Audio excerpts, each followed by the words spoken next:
Good morning বন্ধুরা। আজকে সকাল থেকে উঠে দেখি প্রচণ্ড জোরে বৃষ্টি হচ্ছে। প্রত্যেক দিনই হচ্ছে, 3-4 দিন ধরে হচ্ছে, কিন্তু আজকে একদমই থামছে না। আর আকাশটা দেখো পুরো অন্ধকার হয়ে আছে।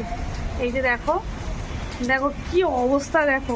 আর দেখো আমাদের মসজিদের গেটটা কেমন লাগছে বলো, কি সুন্দর। এখনও কমপ্লিট হয়নি, কমপ্লিট হলে তোমাদের সঙ্গে শেয়ার করব। আর এই দেখো আকাশের ওয়েদারটা দেখো, কি বলবো, এখনও বৃষ্টি হয়েই যাচ্ছে। কবে থামবে কে জানে। বাচ্চাদের কাপড় চোপড় সব কিচ্ছু পড়ে আছে। এরকম প্রত্যেক দিন বৃষ্টি হলে কবে কি করা যাবে গো।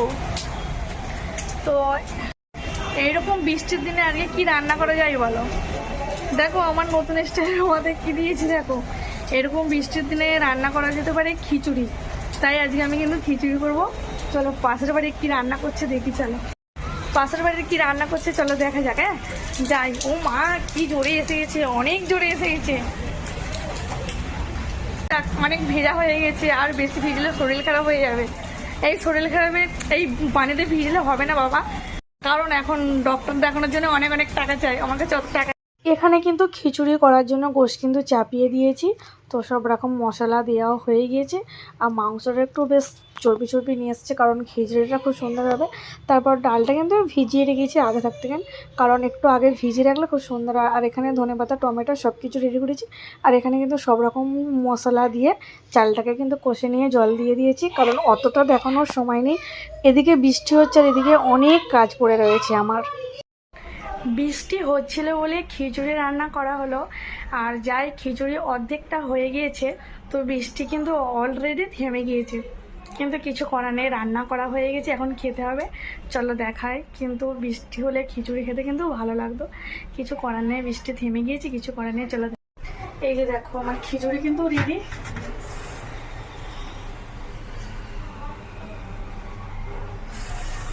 খিচুড়ি খাবার পর এই কালো কালো জাম ছানা খেতে দারুণ লাগে।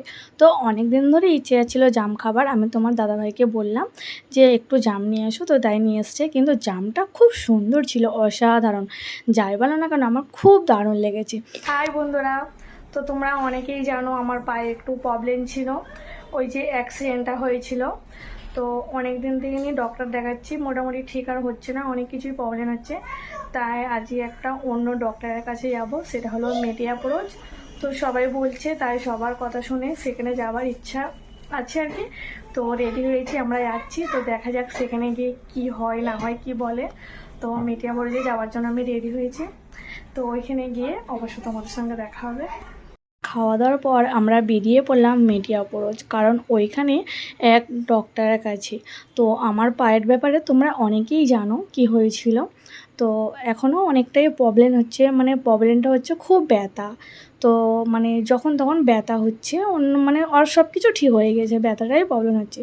তো অন্য ডক্টর দেখাচ্ছিলাম। তো সবাই বলছিল মেটিয়াপুরজে চলে যাও, তো ওখানে এক ভালো ডক্টর আছে, মানে হাড় ভাঙা ডাক্তার। তো তেল ফেল খুব সুন্দর দেয় নাকি, ভালো হয়ে যায়। তাই আমরা খাওয়া দাওয়ার পরে ওখানে বেরিয়ে পড়লাম। আর তারপর দেখো এই রাস্তাঘাটে এই তাজিয়ার জন্য মারাত্মক ভিড় হয়েছে, মানে এত জ্যাম কি। অনেক কষ্টের পরে যাই হোক আমরা ডাক্তারখানায় পৌঁছে গিয়েছি। তো এই যে হলো ডাক্তারবাবু। তো এখানেই অনেক কিছুই তো ডক্টর আঙ্কেল কি বললো তোমরা নিশ্চয়ই শুনেছো। তো সবটা আর শোনাতে পারলাম না, যাই হোক। তো যে তেল দিয়েছে আর যে মলম ফলম দিয়েছে, ওষুধ দিয়েছে, আশা করি ঠিক হয়ে যাবে ইনশাল্লাহ। তোমরাও সবাই দোয়া করো আমার জন্য। আর এটা হলো দ্বিতীয় সেতু ব্রিজ, যেটাকে হুগলি সেতু ব্রিজ বলা হয়। তো আমি তোমাদের অনেকেই বলেছি যে সেকেন্ড ব্রিজ, এই ব্রিজটার পরে আমার বাড়ি, তাই এটার কথাই তোমাদের বলতাম। তো তোমরা অনেকেই আমাকে জিজ্ঞাসা করেছো সেকেন্ড ব্রিজ কোনটা। এটা হলো সেকেন্ড ব্রিজ, তাই তোমাদের জন্য এটা আমি শেয়ার করলাম। এই ব্রিজটার পরেই যে নিচেটা আমার বাড়ি। তো যাই হোক মেটিয়াপুরজ এখানে এই মসজিদটা আমার খুব খুব ভালো লেগেছে। তোমাদের কেমন লাগছে অবশ্যই তোমরা কমেন্ট করে জানিও। Bye tata.